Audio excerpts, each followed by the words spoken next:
So substitution is the method that we use when either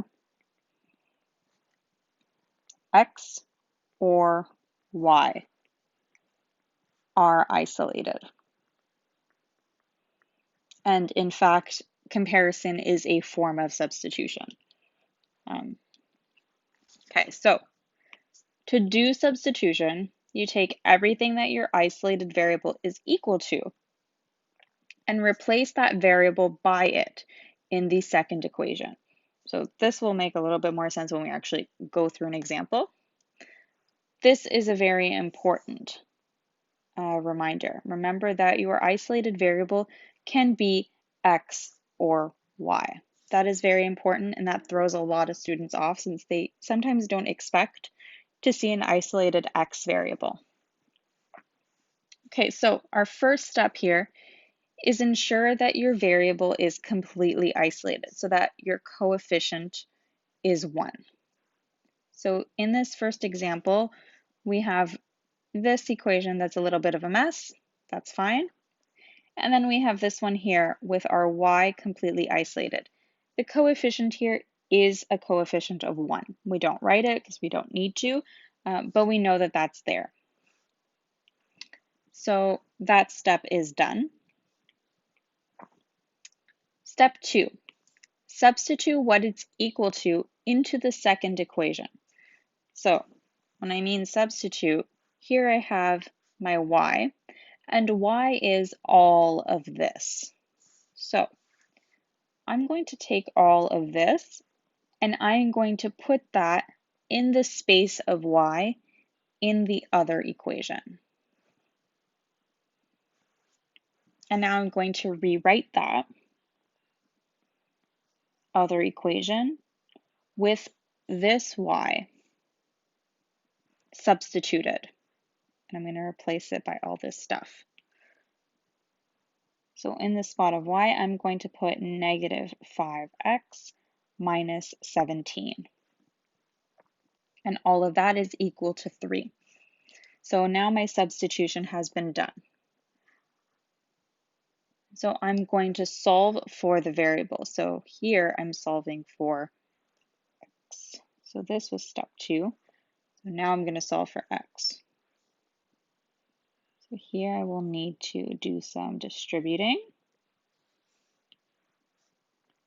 Negative 3x.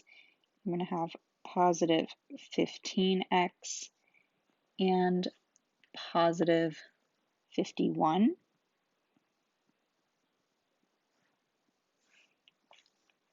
Here I have some like terms.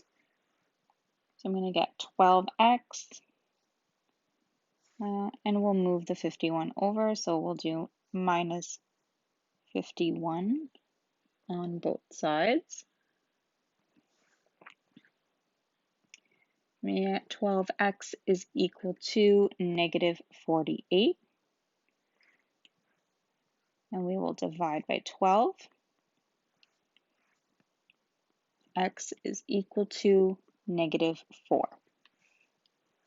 So that is our third step. Our fourth step, plug the solved variable back in and solve for your isolated variable. So now we have to solve for that variable that was isolated, so that y. We want to find what y is. And for substitution, you'll always be substituting back into this equation with your isolated variable, not because the other one won't work, but just because it's easier since this one is already isolated. So our step 4, negative 5, and then now we know x is negative 4 minus 17.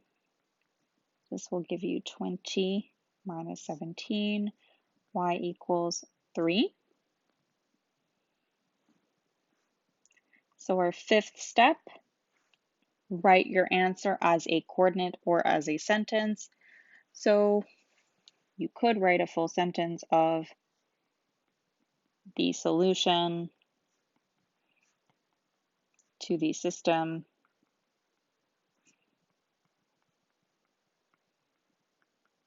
of equations is negative 4 3. That would really be doing all the steps. Okay, so now I'm going to just erase these check marks so that we can go through these steps again with the second example. So now this example, we have an x that is isolated instead of a y being isolated. So first step, ensure that your variable is completely isolated. So here, our isolated x does have a coefficient of 1, so that step is done. Substitute what it's equal to into the second equation. So all of x here is going to be put over here. So our substitution step. 3, now x is going to get replaced with 2y plus 10. Now plus 5y equals negative 3. So that's our substitution step. Solve for the other variable, so we're going to be solving for y. Let's do our distributing. 6y plus 30 plus 5y equals negative 3. Collect our like terms and move our 30 over. 11y equals negative 33. Dividing by 11, y equals negative 3. So we have solved for the variable. Done. Plug the solved variable back in and solve for the isolated variable. So now we are solving for x.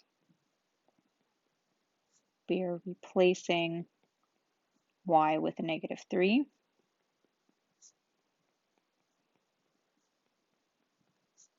And we get x is 4.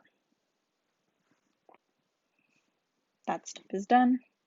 And now write your answer as a coordinate or a sentence. So this, when you have x isolated and you're substituting for the x, you'll end up solving for y first and for x second. You need to be careful when you put in your coordinates because you need to remember that the x has to go first and the y has to go second. So you're going to get 4, negative 3 as your solution. Okay, example 3, find the point of intersection between the lines. So here, this is finally an example where we need to do that first step. So the first step being ensure that your isolated variable does have a coefficient of 1. Here, x is your isolated variable, but here it does not have a coefficient of 1, it has a coefficient of 2. And you're going to want to fix that. So here we're going to divide by 2 so that everything gets isolated. There we go. Now we can do our substitution and take all of this and put that in the space of x.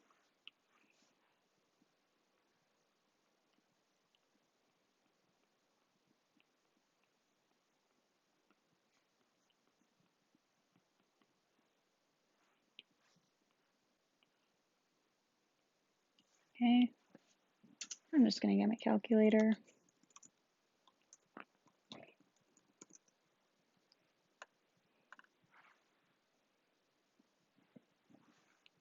Here we got 68 minus 34y minus 31y minus 3 equals 0. So now we can combine our like terms.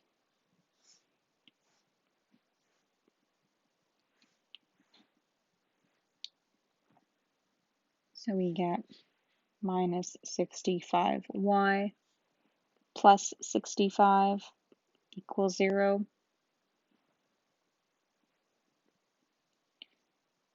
Which is minus 65y equals minus 65.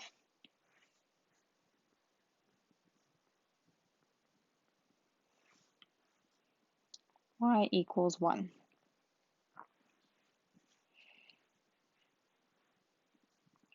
So we've solved our variable. Now we can plug that back in and we can solve for x. And when solving for x, it doesn't matter if you use this first equation before you divide it by 2 or if you use the new equation. Using the new equation makes it so that you have to do one less step, but they will both give you the same answer. So here, 4 minus 2 times 1. 4 minus 2, x is equal to 2. And step 5, don't forget to give your answer. So the question asked, find the point of intersection between the lines. So we're going to say the point of intersection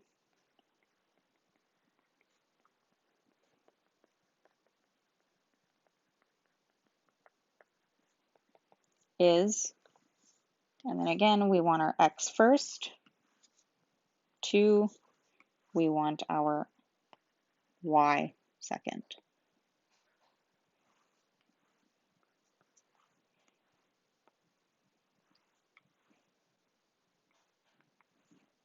Okay, and one thing that I should have pointed out earlier, I wrote these questions, well, these examples specifically so that you can see all the different ways that you might be asked to solve a system of equations.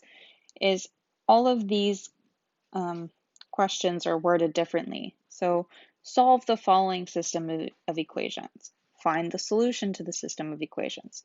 Find the point of intersection between the lines. These are all asking you to do the exact same thing. They're just asking it in a little bit of a different way, but they're all the same.